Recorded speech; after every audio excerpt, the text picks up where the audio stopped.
weren't free to...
Ang bagong muchacha. Sinong Boni? Baka may bonera mo si Ma'am. Huli! Bilisan mo, pumunta ka dito. Oh, Bita. Bilisan mo, ha?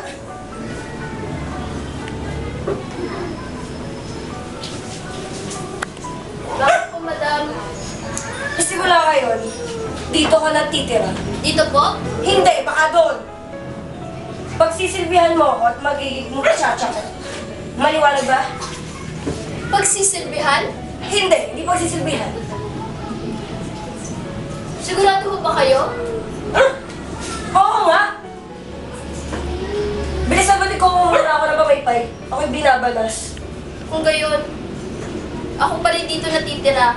At ang kulit mo kanina pa, ha? Susundin ko na po mga utos nyo. Bilisan mo, ikaw mapati ako rin sa basong tubig. Sige po.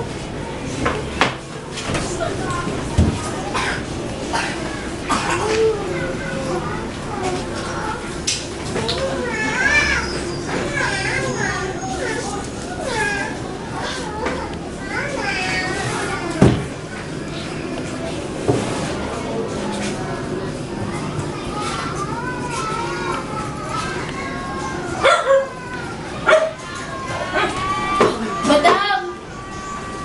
Ito na po ang inyong pamaypay. Ay! Ito po pala inyong pamaypay. Bagal mo. Kanina pa kita.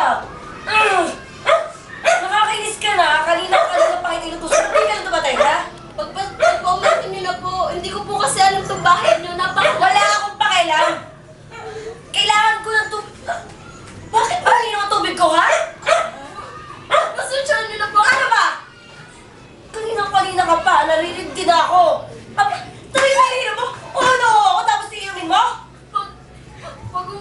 Paumanin po ito na. Hindi ko kailangan yan. Sayong-say na. Inumin mo, ha? Ikaw mo na bago. Bilis! Opo. Ang Vapor Tabo ay naglalakbay patungong Laguna mula sa Maynila at hirap na hirap sa pagsalungat sa agos ng Ilog Pasig. Kabilang sa mga pasahero ang mga reverendos, ang makatang si Isagani, ang manunulat na si Bensay, Doña Victorina, ang ating kilala ng si Basilio at si Simeon, ang nagbabalot kayong mag-aalahas na walang iba kundi si Ibarra.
Inay! Inay! Inay! Inay! Inay!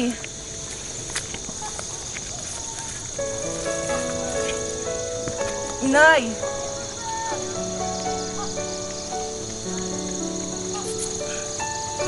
Inay!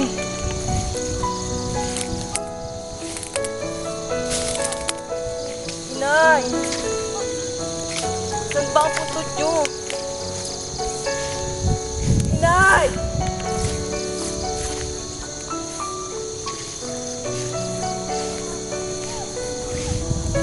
Inay!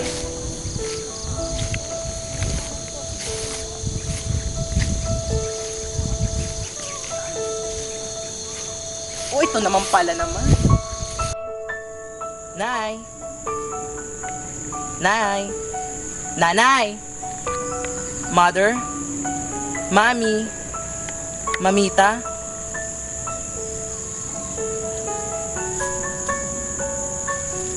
Alam mo, sakit talaga ng kamay ko kakahanap sa'yo. Tapos ako magkakasugat lang, oh, tingnan mo. Sa bagay, di mo naman nakikita. Sana masaya ka ngayon. Disyembre na, Pasko na. Kaso lang, ang lukot-lukot ko ngayon. Wala na akong papasukan. Pero baliwala na yon. Ang basta, mahalaga, nadalaw kita. Mahal na mahal kita. O siya, diyan ka na. Tapos na ako.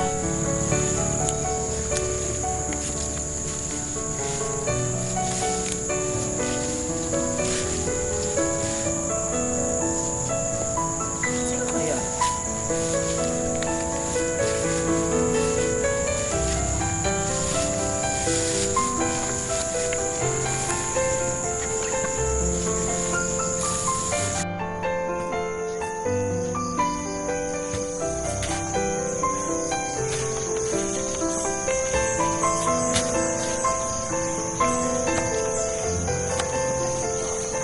Anong ginagawa mo dito? Ako'y naghuhukay. Naghuhukay. At naghuhukay. Pamilyar ang mga mata mo, ah. Ilang taon na nakakalipas, ganyan ding mata nakita ko. Na para bang may gustong sabihin sa akin. Na ikaw at si Barry isa, tama ako, Ginoo? Isang lihim ang iyong nalaman. Isang lihim na pwede mong ipakamahamak. Hindi mo ba naisip na pwede kang masawi sa sarili kong mga kamay, Basilio?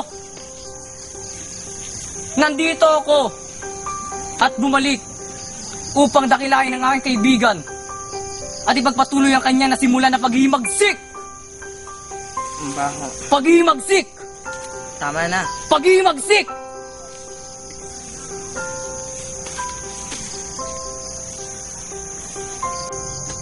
Pagiganti!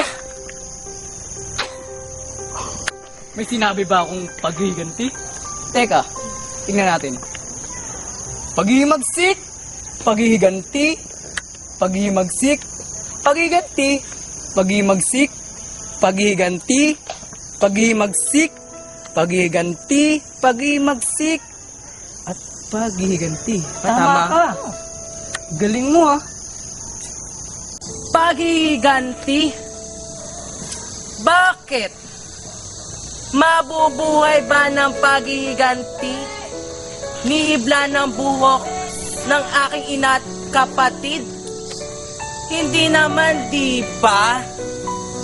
Mabibigyan itong katarungan ang mga katulad nating alipin! Boom! Mapagkakatiwalaan ba kita, Basilio?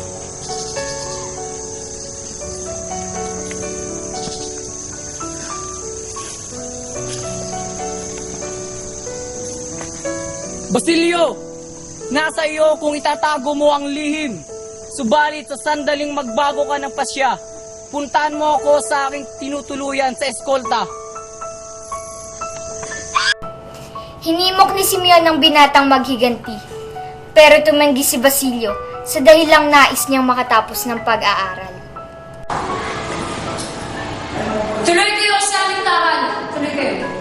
Ikaw na abogado kaya ba? Hindi pa ako isang abogado. Isa pa lang akong mag-aral. Maigi. Ikaw na abogado. Hindi pa nga eh. Hindi pa nga eh. Pag-usapan natin ang tungkol sa akademya. Makaraig, total ikaw naman ang pinuno natin sa man. Ikaw mo naman kami na maihino. Pansamantala, habang iniintay si Makaraig, nag-usap-usap ang mga serang pag-aral at mga panauhing estudyante.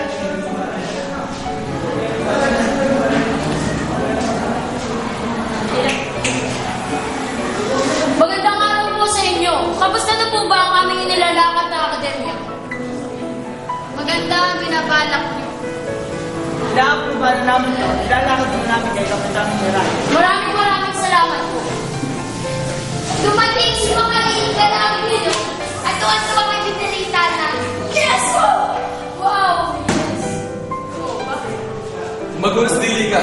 Ano ba nangyari? Bakit ang tagal mo? May maganda akong balita na na-aprobahan na ni Padre Rene ang ating nilalakad na akademya. Sa wakas! Yes! Nakarating sa kinauukulan ng usapan na ito at sila ay isa-isang pinahuli kasama si Basilio. Nakalaya ng lahat ang mga estudyante sa tulong ng kanilang mga magulang, maliban kay Basilio. Dahil dito, si Lily ay gumawa ng paraan at pinakusapan si Padre Camora. Padre Camora! Padre Camora! Padre Camora! Oh, bakit? Maaari mo ba akong tulungan? Nasa kulungan na kasi tangi si Basilio. Alam ko, ikaw lang makakatulong sa akin. Huwag ka magkalala. Tutulungan ako. Basta, pangako mo sasama sa akin. Saan? Basta.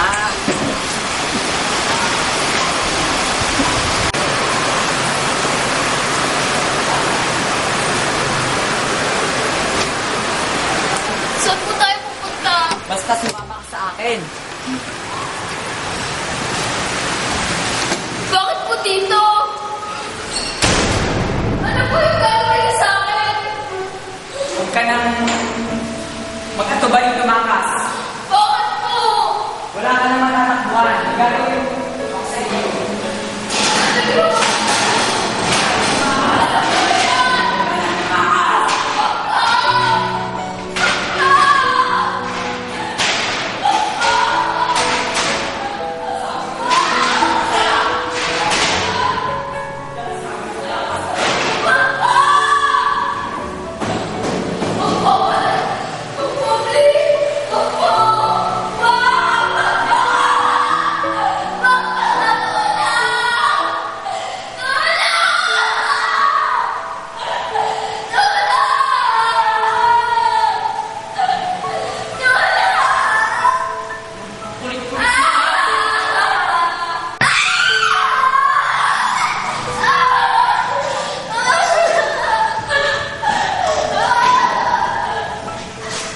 Yan ako.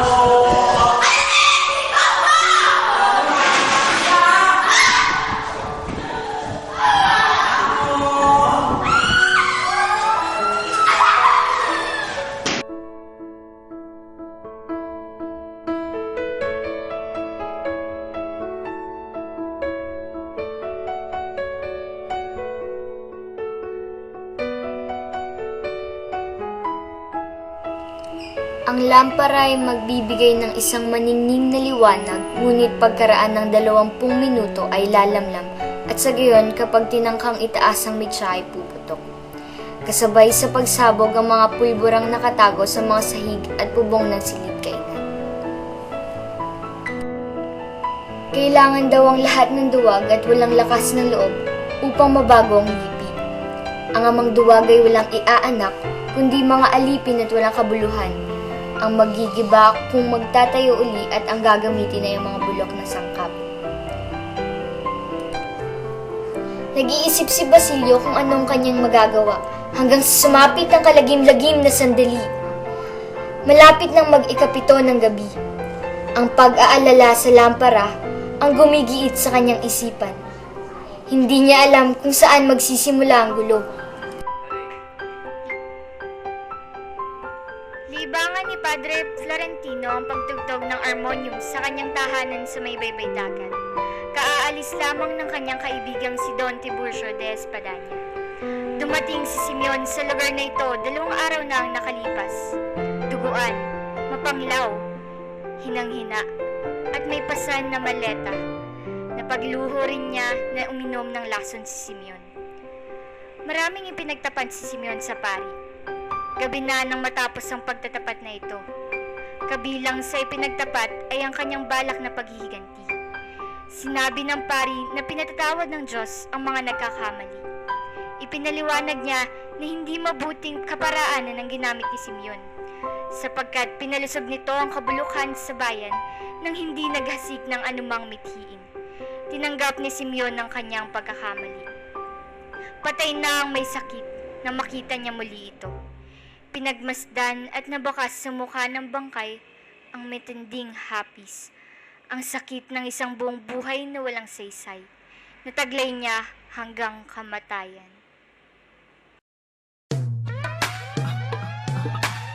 JD, you need to stop. You know this need me. You know this need me. I drop this in the club when I be DJing. From left to right, everybody start swaying. I be seeing girls tapping on the shoulder saying, teach me how to dug it, teach me how to then I pull it back, started from the top and all the bitches love me. I'm a 24-hour stunner, road runner, can't catch me. Get green like Bill Bixby. Damn, I mean Bixby. Stay in 6B. My corner. Nandito ako upang ipagpatuloy ang nasimulan ng aking kaibigan na paghiganti. Paghiganti. Came up to me and said, teach me how to dug it. Teach me how to dug it. If you really wanna know, then girl, you gotta go to D-Town. Teach me how to dug it. Teach me how to dug it. But until then, shawty, check me out now. Everybody love me. Everybody love me. Everybody love me. Remix, they be like smooth. You know you got a rip on a remix. I'm telling these guards better work on your defense. I'm Kobe in the clutch. You other sucks, and I'm no B Jennings getting Milwaukee Bucks. What's the deal? I'm fresh like Dougie, and I keep getting. Cause all my love me and my swag bring them in. Nigga, not my money. It ain't tricking if you got it, but I am no dummy. They be like, Paul, what? How you do that in Atlanta? Yes. She say she like my Doug and now she jigging off my grandma. Okay. Well, basically she got it down and dirty like Diana. Okay. I got that Cali, you can't find that in Atlanta. I hit her with that flex till she get impressed. You heard what I said, hit her with a text, then she know what's next. I teach her how to dig it, teach her how to swag. I ain't talking about that swag that come in a plastic bag. Oh no, this ain't no infomercial, this does not come with a tag. I'll take the game, beat it up and leave it on this bag. B.O.B. up on this track in a Jason Max. So I'm finna hack everything in sight, nothing's left intact. I'm stuck to the seat with no seatbelt. Don't worry about me cause I don't need help. Ride around out 8-town, up 85 with a phone on my hip. Everybody love me. Everybody love me. Everybody love me. You ain't messing with my Dougie. Had to remix it, cause I didn't mention me and M-Bone been taking down video vixens. 007 boys, we be on missions. He gon' teach him how to Dougie, I'ma make him do the dishes. These my palm itches, I get money, do good business. Teach him how to Dougie, God is my witness. Everybody dancing and everybody listening. Hey. My Doug is so fresh, I keep a bunch of fly misses. They all let me cut, no butterfly stitches. Fresher than Febreze, in the major league. Yes, I'm the shit, though I do attract fleas. Every day I pop tags, I'm a flop. I don't even drive, I'm so fly. Big old body like Serena. Make it go back and forth. Is your name Aaliyah now? Everybody love me. Everybody love me.